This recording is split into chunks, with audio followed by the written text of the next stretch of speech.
त्या दोघांपैकी एकाचे शरीर गौरवर्ण होते तर दुसऱ्याचे कृष्णवर्ण.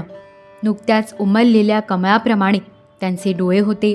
त्यांना 4 हात होते. एकाने मृगचर्म तर दुसऱ्याने वल्कल परिधान केले होते.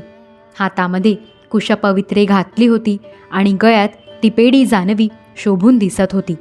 कमंडलू आणि वेळूचे सरदंड त्यांनी धारण केले होते. कमळाच्या बियांची माळ, वेद आणि जंतूंना पिटाळण्याची चवरी त्यांच्याजवळ होती. ब्रह्मदेव, इंद्र इत्यादींना सुद्धा पूज्य असे भगवान नरनारायण उंच पुरे होते. चमकणाऱ्या विजेप्रमाणे पिवळ्या रंगाचे त्यांचे तेज होते. मूर्तिमंत तपच असे ते भासत होते. भगवंतांचे साक्षात स्वरूप असे नरनारायण ऋषी आले आहेत असे पाहून तो अत्यंत आदराने उठून उभा राहिला आणि त्याने साष्टांग दंडवत घातला. त्यांच्या दर्शनाने झालेल्या आनंदाने त्याचे शरीर, इंद्रिय आणि अंतःकरण शांती समुद्रामध्ये डुंबू लागले. शरीर पुलकित झाले. डोळे अश्रूंनी एवढे भरून आले की तो त्यांना पाहूसुद्धा शकत नव्हता. त्यानंतर तो नम्रपणे हात जोडून उभा राहिला. त्याच्या हृदयामध्ये उत्सुकता एवढी दाटून आली होती की जणू भगवंतांना आलिंगनच देत होता. त्याच्या तोंडून शब्द फुटत नव्हता. नमस्कार नमस्कार एवढेच तो सद्गतीत वाणीने त्या दोघांना म्हणाला. यानंतर त्याने त्या दोघांना आसन देऊन मोठ्या प्रेमाने त्यांचे चरण धुतले आणि अर्घ्य, चंदन, धूप आणि पुष्पमाळा इत्यादींनी त्यांची पूजा केली. भगवान नरनारायण सुखाने आसनावर बसले होते आणि मार्कंडेय मुनीवर ते प्रसन्न होते. मार्कंडेयाने त्या सर्व श्रेष्ठ मुनी वेशधारी नरनारायणांच्या चरणांना पुन्हा नमस्कार केला आणि त्यांची अशी स्तुती केली. मार्कंडेय म्हणाला, भगवन, अल्पज्ञ असा मी जीव आपल्या महिम्याचे वर्णन कसे बरे करू. आपल्या प्रेरणेनेच सर्व ब्रह्मदेव, शंकर इत्यादी देहधाऱ्यांच्या तसेच माझ्या शरीरामध्ये सुद्धा प्राणशक्तीचा संचार होतो आणि नंतर तिच्यामुळेच वाणी, मन व इतर इंद्रियांना प्रेरणा मिळते. अशा प्रकारे परतंत्र अशा इंद्रियांनी आपले भजन केले तरी आपण भक्तांच्या प्रेमबंधनाने बांधले जाता. हे प्रभो, फक्त विश्वाचे रक्षण करण्यासाठी आपण जसे मत्स्य, कूर्म इत्यादी अनेक अवतार ग्रहण केले तसेच आपण ही दोन्ही रूपेसुद्धा त्रैलोक्याचे कल्याण, त्यांच्या दुःखाची निवृत्ती आणि विश्वातील प्राण्यांना मृत्यूवर विजय प्राप्त करता यावा यासाठी ग्रहण केली आहे. आपण रक्षण तर करताच, शिवाय कोळी कीटकाप्रमाणे आपल्यापासूनच हे विश्व प्रगट करता आणि पुन्हा आपल्यामध्येच ते विलीनही करून घेता. आपण चराचराचे पालन आणि नियमन करणारे आहात. मी आपल्या चरणकमळांना नमस्कार करीत आहे. जे आपल्या चरणकमळांना शरण येतात त्यांना कर्म, गुण आणि काळानुसार निर्माण होणारे क्लेश स्पर्शसुद्धा करू शकत नाहीत. वेदांचे मर्मज्ञ मुनी आपल्या प्राप्तीसाठी नेहमी आपले स्तवन, वंदन, पूजन आणि ध्यान करीत असतात. हे प्रभो, चारही बाजूंनी भयाने ग्रासलेल्या लोकांना मोक्षस्वरूप अशा तुमच्या चरणप्राप्तीशिवाय दुसरा कल्याणकारक उपाय आम्हाला माहीत नाही. आपल्या काळस्वरूपाला 2 परार्ध आयुष्य असणारा ब्रह्मदेवसुद्धा भिवून असतो, तर मग त्यांनी उत्पन्न केलेल्या भौतिक शरीरधारी प्राण्यांबद्दल काय सांगावे.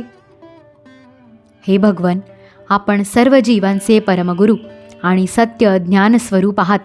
म्हणून आत्मस्वरूपाला झाकून टाकणाऱ्या देह, घर इत्यादी निष्फळ, असत्य, नाशिवंत आणि फक्त इंद्रियांच्या अनुभवाला येणाऱ्या या सर्व पदार्थांचा त्याग करून मी आपल्या चरणकमळांना शरण आलो आहे. कोणताही प्राणी जर आपल्याला शरण आला तर तो त्याचे इच्छित सर्व पदार्थ प्राप्त करून घेऊ शकतो. हे जीवांच्या बंधू, या जगाची उत्पत्ती, स्थिती, लय इत्यादी अनेक मायामय लीला करण्यासाठी सत्व, रज, तम अशा तिन्ही गुणांच्या ब्रह्मा, रुद्र इत्यादी मूर्ती जरी आपल्याच असल्या तरीसुद्धा सत्वगुणमय मूर्तीच जीवाला परमशांती प्रदान करते, दुसऱ्या नाहीत. त्यांच्यापासून दुःख, मोह आणि भय हेच मिळते. हे भगवन, म्हणूनच बुद्धिमान पुरुष आपल्या आणि आपल्या भक्तांच्या परमप्रिय तसेच शुद्ध अशा नरनारायणांच्याच मूर्तीची उपासना करतात. पांचरात्र सिद्धांतांचे अनुयायी विशुद्ध सत्वालाच आपला अवतार मानतात. त्याच्याच उपासनेने आपले नित्यधाम जे वैकुंठ त्याची प्राप्ती होते, तसेच अभय आणि आत्मसुख मिळते. दुसऱ्या 2 गुणांना ते स्वीकारित नाही. भगवन आपण अंतर्यामी, सर्वव्यापक, सर्वस्वरूप, जगद्गुरू, परमाराध्य दैवत आणि शुद्ध स्वरूप आहात. सर्व लौकिक आणि वैदिक वाणी आपल्या अधीन आहे. आपणच वेदमार्गाचे प्रवर्तक आहात. मी आपल्या या युगलस्वरूप नरोत्तम नर आणि ऋषीवर नारायण यांना नमस्कार करतो. प्रत्येक जीवाची इंद्रिये, त्यांचे विषय, प्राण आणि हृदयामध्ये जरी आपण असलात तरीसुद्धा आपल्या मायेने जीवाची बुद्धी इतकी मोहित होऊन जाते की ती निष्फळ आणि खोट्या इंद्रियांच्या जाळ्यात अडकून आपल्याला जाणत नाही.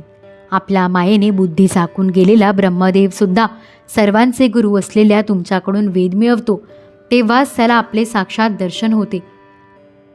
हे प्रभो, आपला साक्षात्कार करून देणारे ते ज्ञान वेदांमध्ये पूर्णपणे विद्यमान आहे की जे आपल्या स्वरूपाचे रहस्य प्रगट करते. ब्रह्मदेव इत्यादी मोठमोठे ज्ञानी ते प्राप्त करून घेण्याचा प्रयत्न करीत असूनही मोहामध्ये अडकतात. आपण सुद्धा वेगवेगळ्या मतांचे विद्वान आपल्या संबंधी जसा विचार करतात तसे रूप धारण करून आपण त्यांच्यासमोर प्रगट होता. आपण देह इत्यादी सर्व उपाधींच्या आत लपलेले विशुद्ध ज्ञानच आहात. हे पुरुषोत्तमा, मी आपणास वंदन करीत आहे. अध्याय 8 समाप्त. इति श्रीमद्भागवते महापुराणे पारमहंस्या संहिताया 12 स्कन्धेष्टमोऽध्यायः.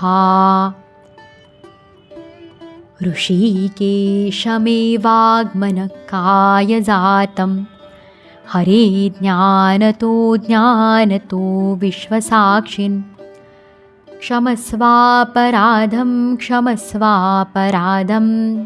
क्षमस्वापराधं प्रभो क्लिन्नचित्त. श्रीकृष्णार्पितमस्तु. गोपाळ कृष्ण भगवान की जय. सदा सर्वदा योग तुझा घडावा, तुझे कारणी देह माझा पडावा. उपेक्षू नको गुणवंतानंता, रघुनायका मागणे हेची आता. दिगंबरा दिगंबरा श्रीपादवल्लभ दिगंबरा. अवधूत चिंतन श्री गुरुदेव दत्त. श्री सद्गुरुनाथ महाराज की जय.